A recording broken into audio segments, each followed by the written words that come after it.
প্রিয় দর্শক, সাজ্জাদ কাদেরের প্রীতি এবং শুভেচ্ছা নিন।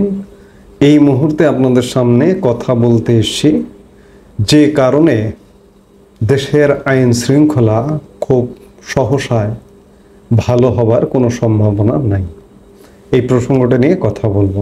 এই প্রসঙ্গটির অন্যতম একটি কারণ নিয়ে আজকের দৈনিক প্রথম আলো প্রধান শিরোনাম করেছে যে পুলিশের অনেক পদ ফাঁকা, প্রভাব পড়ছে কাজেও। দেশের আইন শৃঙ্খলা বিঘ্ন ঘটবার অন্যতম প্রধানতম কারণ হচ্ছে পুলিশ নিষ্ক্রিয়, পুলিশ কাজ করছে না। প্রথম আলোর রিপোর্টটিতে বলা হচ্ছে যে বাংলাদেশে অতিরিক্ত মহাপরিদর্শক বা অতিরিক্ত আইজিপি পদ রয়েছে 22টি। এখন দায়িত্বে আছেন 9 জন, বাকি পদগুলো ফাঁকা, চলছে চলতি দায়িত্বে। এর বাইরে সুপার নিউমারি অতিরিক্ত আইজিপির আরও 7টি পদ আছে, সেগুলোও ফাঁকা। অতিরিক্ত আইজিপি সহ গুরুত্বপূর্ণ আরও অনেক ফাঁকা রেখেই চলছে পুলিশ। আবার পদে থেকে বিভিন্ন ইউনিটে সংযুক্ত আছেন ডিআইজি, অতিরিক্ত ডিআইজি ও পুলিশ সুপার পদমর্যাদার 119 কর্মকর্তা। তাদের কার্যত কোনো দায়িত্ব নেই, তারা অফিসে আসেন, বেশিরভাগ সময় অফিসে আসেন, এসে হাজিরা দিয়ে বেরিয়ে পড়েন। একই সঙ্গে পুলিশের একজন অতিরিক্ত আইজিপি সহ 82 জন ঊর্ধ্বতন কর্মকর্তাকে ওএসডি করা হয়েছে। ছাত্র জনতার অভ্যুত্থানে আওয়ামী লীগ সরকারের পতনের পর বিদেশে পালিয়েছেন বা আত্মগোপনে আছেন অনেক কর্মকর্তা। তাদের অনেকের বিরুদ্ধে ছাত্র জনতার আন্দোলনে নির্বিচারে গুলি, মানুষ হত্যা সহ আওয়ামী লীগ সরকারের সময় নানা বিতর্কিত কর্মকাণ্ডে যুক্ত থাকার অভিযোগ রয়েছে। এতগুলো গুরুত্বপূর্ণ পদ শূন্য থাকায় এবং অনেক কর্মকর্তা সংযুক্ত ওএসডি ও আত্মগোপনে থাকায় প্রভাব পড়ছে পুলিশের সামগ্রিক কার্যক্রমে। সংশ্লিষ্ট ব্যক্তিরা বলছেন, পুলিশের বেশিরভাগ ইউনিটের প্রধান অতিরিক্ত আইজিপি হিসেবে পূর্ণ দায়িত্ব পাননি। অনেক ইউনিটে একজন কর্মকর্তাকে একাধিক পদের দায়িত্ব সামলাতে হচ্ছে। এই হচ্ছে পুলিশের অবস্থা। বাংলাদেশে বা যে কোনো দেশে সমাজে সাধারণত আইন শৃঙ্খলা কন্ট্রোল করে হচ্ছে পুলিশ। পুলিশ আজকে 9 মাস হয়ে গেছে, এখন পর্যন্ত অ্যাক্টিভ হতে পারেনি। পুলিশের ক্ষত রয়ে গেছে, পুলিশ হত্যার ক্ষত রয়ে গেছে। 5 অগাস্ট সময়কালে প্রায় বাংলাদেশের সব থানা হামলার শিকার হয়েছিল, পুলিশ সদস্যরা আহত হয়েছে, নিহত হয়েছে।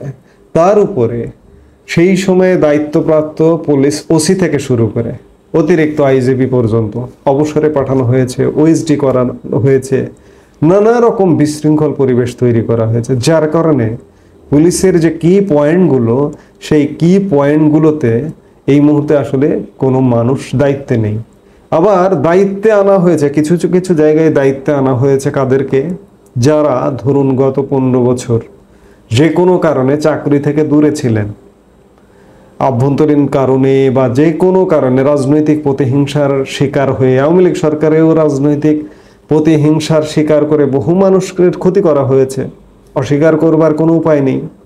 আওয়ামী লীগ ধোয়া তুলসী পাতা নয়, অন্য রাজনৈতিক দল যারা আছে তারাও ধোয়া তুলসী পাতা নয়।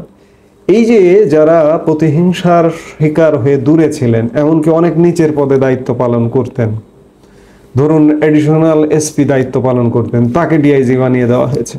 কিংবা এসপি হিসেবে চাকরি থেকে বিরত ছিলেন বা অবসরে গেছেন, বাধ্যতামূলক অবসরে গেছেন বা বরখাস্ত হয়েছেন, তাদেরকে এনে ডিআইজি, অতিরিক্ত ডিআইজি ইত্যাদি দায়িত্ব দেওয়া হয়েছে।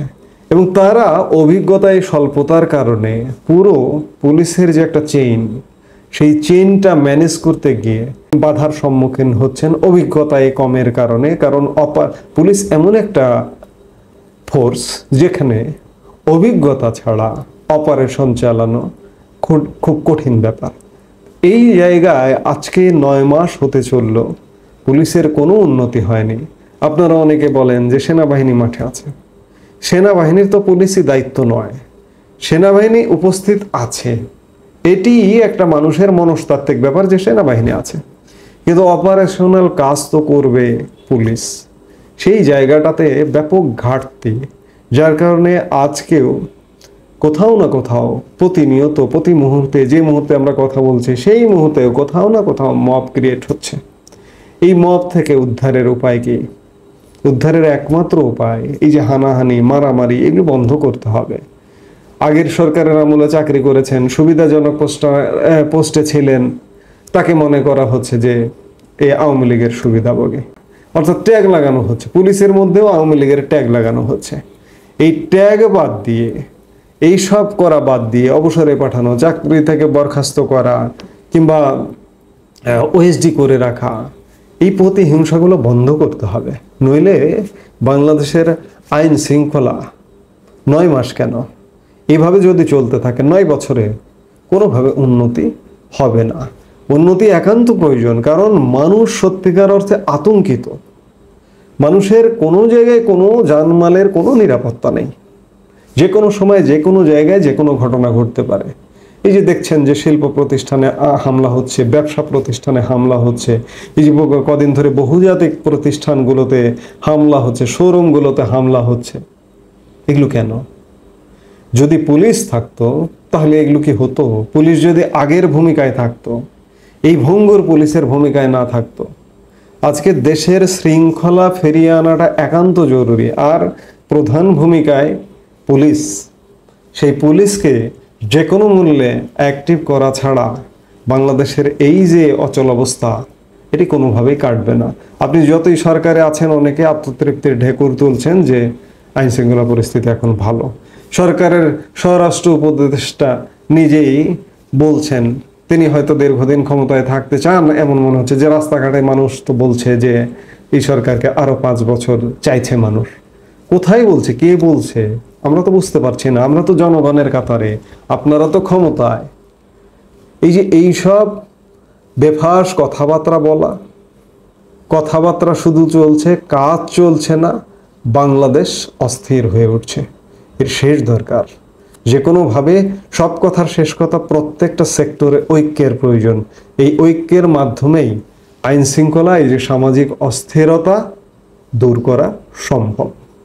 এই মুহূর্তে এ পর্যন্তই। সবাই ভালো থাকুন, সুস্থ থাকুন। আমাদের ভিডিওগুলো নিয়মিত পেতে সাবস্ক্রাইব করুন Sajjad Kadir and the legends YouTube channel এবং লাইক, কমেন্ট, শেয়ার করে সাথে থাকুন।